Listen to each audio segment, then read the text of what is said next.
Hello cuties, welcome to our channel little hearts bus. మీరు daily interesting stories ఇంకా facts తెలుసుకోవాలంటే మా ఛానల్ని సబ్స్క్రైబ్ చేసుకోండి.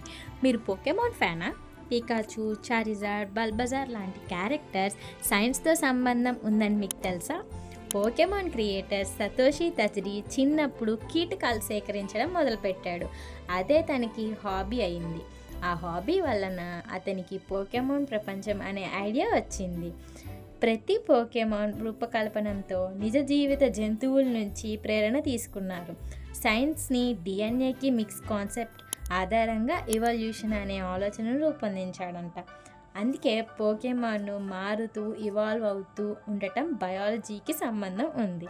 కాబట్టి మళ్ళీ పోకెమాన్ చూస్తున్నప్పుడు గుర్తుపెట్టుకోండి, అది కేవలం కార్టూన్ కాదు, సైన్స్ ప్రేరణతో పుట్టిన అద్భుతం. మీకు ఇష్టమైన పోకెమాన్ ఏంటో కామెంట్ సెక్షన్లో కామెంట్ చేయండి. ఈ ఇన్ఫర్మేషన్ నచ్చినట్లయితే లైక్ చేయండి, షేర్ చేయండి. ఇలాంటి మరెన్నో వీడియోస్ మీరు చూడాలనుకుంటే మా ఛానల్ని సబ్స్క్రైబ్ చేసుకోండి.